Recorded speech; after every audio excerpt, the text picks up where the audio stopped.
კვირის თემა ნატოს გენერალური მდივნის იან სტოლტენბერგის მორიგი განცხადება საქართველოს ოკუპირებულ ტერიტორიებთან მიმართებაში და ექსპერტთა შეფასებები.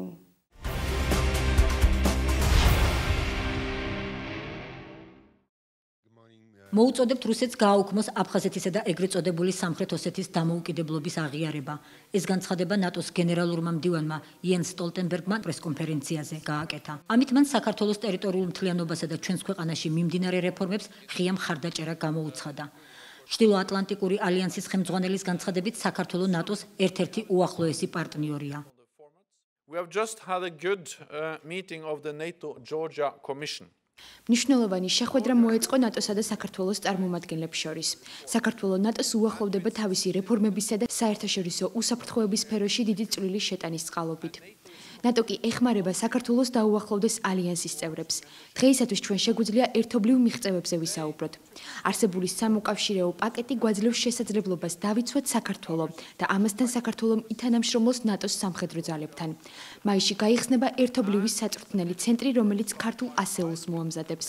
ჩვენ ასევე ვიკვლევთ და ვეძებთ ახალ პრაქტიკულ გზებს, თუ როგორ უნდა გავაძლიეროთ ჩვენი საერთო ძალისხმევა. საქართველოს შესამჩნევად ამბიციურ რეფორმებს ატარებს. დღეისათვის თანამეგობრობა აფასებს საქართველოს სწრაფვას დემოკრატიის ინსტიტუტების გაძლიერებაში, მაგრამ გასაკეთებელი კიდევ ბევრია.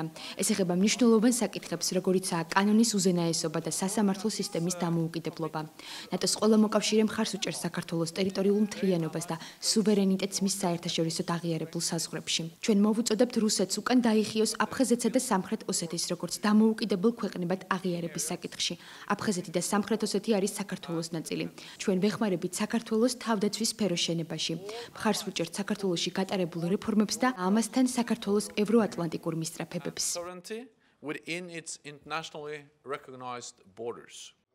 ქართველი ექსპერტები ნატოს გენერალური მდივნის ამ განცხადებას მნიშვნელოვანს უწოდებენ და აცხადებენ, რომ რეგიონში განვითარებული მოვლენების ფონზე ნატო კონკრეტულ ნაბიჯებს დგამს ნატოში საქართველოს გაწევრიანების გზაზე. რატომ ამდენიმე ნაბიჯი გადადგა, იქნება წვრთნების თემა შავი ზღვის ტერიტორიაზე თუ სამხედრო ტექნიკის განლაგება რუსეთის მომიჯნავე ქვეყნებში პოლონეთით მოყოლებული, ბულგარეთით დამთავრებული და დღითი დღე მიუხედავად იმისა, რომ რუსეთ დასავლეთის, რუსეთ ამერიკის, რუსეთ ნატოს შეხვედრები ინტენსიური ხდება. ისინი დიალოგის რეჟიმში, საკმაოდ ინტენსიურ რეჟიმში განიხილავენ იქ სირიის ურთიერთობებს, უკრაინაში არსებულ სიტუაციებს. ურთიერთობა მთლიანობაში სამხედრო კუთხით იძაბება სახეზე უკვე და ბუნებრივია ამ კონტექსტში ნატო კიდევ ერთხელ ხაზს უსვამს საქართველოში დე-ფაქტო არსებულ სიტუაციაზე, რუსეთი არის ოკუპანტი, მას აქვს ოკუპირებული საქართველოს ტერიტორიის 20% და მან ისე უნდა გადახედოს ამ თავის ოკუპაციის საკითხს, როგორც უკრაინაში უნდა გადახედოს გარკვეული რეგიონების განთავისუფლებას. ბუნებრივია აქედან გამომდინარე მისი გენერალური მდივნის ყველა განცხადება მართულია იქიდან, რომ კიდევ ერთხელ რუსეთს პოლიტიკური და დიპლომატიური ენით მოუწოდოს იქიდან, რომ რუსეთმა ხელი აიღოს მის იმპერიულ ამბიციებზე. რუსეთისადმი ნატოს გენერალური მდივნის იან სტოლტენბერგის მოწოდებამ აფხაზეთისა და ეგრეთ წოდებული სამხრეთ ოსეთის აღიარების გადახედვის შესახებ ოკუპირებული აფხაზეთიც შეაშფოთა. საქართველოს ნატოში შესვლა აფხაზეთისთვის პირდაპირ საფრთხეს შეიცავს, განაცხადა აფხაზეთის ეგრეთ წოდებული უშიშროების საბჭოს მდივანმა მუჰამედ კილბამ.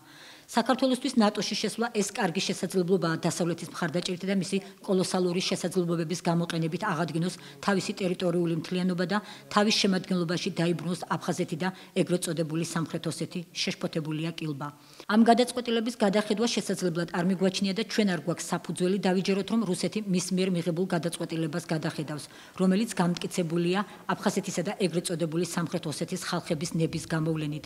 განაცხადა კილბამ და აქვე დასძინა, რომ გამომდინარე რეალიებიდან აფხაზეთისთვის დამატებით დაცვის გარანტად იქცა რუსეთსა და აფხაზეთს შორის ხელმოწერილი შეთანხმება ეგრეთ წოდებული მოკავშირეობისა და სტრატეგიული პარტნიორობის შესახებ. ნატოს მიერ საქართველოს პირველი ასეულის მომზადება კილბას თქმით იმის დემონსტრირებას წარმოადგენს, წარმოადგენს, რომ ნატო ამოცანად ისახავს საქართველოს ყოველმხრივ მომზადებას ალიანსში შესასვლელად. ნატოს მაღალჩინოსნები თბილისს პირდებიან, რომ უახლოეს ხანებში საქართველო ამ დიდი ოჯახის სრულუფლებიანი წევრი გახდება, მაგრამ მსგავსი საუბრები სინამდვილეში მიზნად ისახავს დიდი ხნის ნანატრი მოვლენის ასრულების შესახებ მხოლოდ რწმენის აღორძინებას, აღნიშნავს მუჰამედ კილბა. ექსპერტი თორნიკე შარაშენიძეც ეხმაურება ნატოს გენერალური მდივნის განცხადებას და აღნიშნავს, რომ იენს სტოლტენბერგის მიერ საქართველოს ტერიტორიული მთლიანობის კიდევ ერთხელ მხარდაჭერა მისასალმებელია და მიუთითებს იმაზე, რომ რუსეთს მოუწევს დასავლეთთან ჩვენთვის სასარგებლო კომპრომისებზე წასვლა. პირველად არ ვთქვამთ, როგორც ჩვენ ვიცით, და მისი გამეორება ნიშნავს იმას, რომ ეს პოზიცია არ გადაიხედება. არასოდეს ხაზებისგან ესეთ გაღიზიანებულ ცოტა ისტერიული რეაქცია გამოწვეული იმით, რომ ისინი ხვდებიან, რომ რუსეთი არის სუსტი, რუსეთი არის იზოლაციაში და რაც თქმა უნდა ეს მათ არ აწყობთ არანაირად და შეიძლება გამოსავალზე ფიქრობენ კიდევაც, ვერ გეტყვით, ხო მათი ესე თქვა მათ ნაცვლად კომენტარებს ვერ გავაკეთებ ვერანაირად. რაც შეეხება ჩვენი ტერიტორიული მთლიანობის აღდგენას, ეს ალბათ პირდაპირ კავშირში არის ჩვენ ნატოში გაწევრიანებასთან და ეს პირდაპირ კავშირში იმასთან, რა მოხდება რუსეთსა და დასავლეთ შორის ურთიერთობებში. რუსეთს ამ სახით მომავალი ალბათ არ აქვს, ის ეკონომიკა კრიზისშია, ძალიან სერიოზული კრიზისშია, მსგავსად არ ქონია მას 98 წლის შემდეგ, მაშინაც კი ალბათ არ იყოს ეს მსგავსი კრიზისი. ეს ერთი, იგი ომება უკრაინას და მას სადებს სანქციები. ასეთი სიტუაციაში წარმოუდგენელია მან დიდხანს გასტანოს. ორი გზა არის, ან ეს ქვეყანა ძალიან დასუსტდება, ან ქვეყანა შეეცდება გამოძებნოს დასავლეთთან საერთო ენა ისევ კომპრომისის გზით. კომპრომისი იქნება მისი მხრიდან სწორედ ის, რომ თქვას ვარი ბოლოს და ბოლოს იმაზე, რაც მას არ ეკუთვნის. ეს არის ორი გზა, სხვა მას არ გააჩნია. მე ვფიქრობ, რომ 2-3 წელიწადში ჩვენ უნდა ველოდოთ სერიოზულ ცვლილებებს რუსეთის შიგნით. ეს გამოწვეულია არ მხოლოდ იმ ფაქტორებით, რომელზეც უკვე ახლა ვისაუბრე, არამედ იმითაც, რომ თვითონ შიგნით პოლიტიკური რეჟიმი არ არის ლეგიტიმური, ეს დგას ერთ კაცზე და ერთ კაცს არასოდეს არ იცი რა შეიძლება დაემართოს, რა შეიძლება მას დამართონ. ეს არის ძალიან ძიმე გამოწვევა მათთვის ალბათ. აფხაზური მხარე აცხადებს იმასაც, რომ საქართველოს შილოატლანტიკურ ალიანსში გაწევრიანების გზაზე ყურადღება უნდა გამახვილდეს რუსეთის ფაქტორის მნიშვნელობაზეც, რადგან 2008 წლის ცნობილი მოვლენების შემდეგ სწორედ რუსეთმა მოახდინა ზეგავლენა ალიანსის წევრი ქვეყნების მიერ გადაწყვეტილებაზე, რომ საქართველოს ჯერ არ არის მზად ნატოს წევრობის კანდიდატის სტატუსის მისაღებად და განუსაზღვრელი დროით გადადის მისთვის ნატოს წევრობის მოქმედი გეგმის მიცემა, აღნიშნავს მუჰამედ კილბა. რუსული ექსპერტებიც ეხმაურებიან ნატოს გენერალური მდივნის განცხადებას და მის მიერ დაანონსებულ სამხედრო წვრთნებს თბილისში. ჩრდილოეთ ატლანტიკური ალიანსის სასწავლო ცენტრის თბილისში გახსნა თბილისსა და მოსკოვს შორის არამარტო პოლიტიკურ, არამედ ეკონომიკურ ურთიერთობებზეც აისახება. რუსის სამხედრო ექსპერტი იგორ კოროჩენკო მიიჩნევს, რომ ნატოს ამ პროვოკაციის გამო რუსეთის საქართველოსთან მიმართებაში ეკონომიკურ ბერკეტებსაც აამოქმედებს. ამ ხარდაჭერის მიუხედავად საქართველოს ალიანსში გაწევრიანების იმედი არ უნდა ჰქონდეს, წერს სამხედრო ექსპერტი. ქვეყანას, რომელსაც მეზობელ სახელმწიფოებთან, ეგრეთ წოდებულ სამხრეთ ოსეთთან და აფხაზეთთან ტერიტორიული პრეტენზიები აქვს, ნატოში შესვლის არანაირი შანსი არ გააჩნია. რუსეთის პოზიცია ისაა, რომ არასდროს არ უნდა გახდეს საქართველოს ნატოს წევრი, მტკიცედ აცხადებს რუსული მხარე. თან ეს რუსეთის პოლიტიკური ხელმძღვანელობის პოზიციაცაა, გვახსენებს კრემლთან დაახლოებული რუსი ექსპერტი. საქართველოს ნატოში გაწევრიანება რუსეთის ეროვნულ ინტერესებს ეწინააღმდეგება. ჩვენ ამას განვიხილავთ როგორც მტრულ ნაბიჯს. ქართველი ექსპერტების აზრით კი ეკონომიკურად რთულ მდგომარეობაში მყოფ რუსეთს არავითარ შემთხვევაში არ გაწყობს საქართველოსთანაც ეკონომიკური ურთიერთობების გამწვავება. რუსეთთან მიმართებაში ყურადსაღები და პრინციპული განცხადება გააკეთა უკრაინაში ვიზიტის დროს თურქეთის პრემიერ-მინისტრმა აჰმედ დავუთოღლუმ. რუსეთის პოლიტიკის ახალი კონცეფცია ეს არის ექსტრემიზმისა და აგრესიის გაგრძელება, განაცხადა მან უკრაინაში მის კოლეგასთან არსენ იაცენიუკთან ერთად გამართულ პრესკონფერენციაზე. მისი აზრით რუსეთმა ხელყო საქართველოს, უკრაინისა და სირიის სუვერენიტეტიც.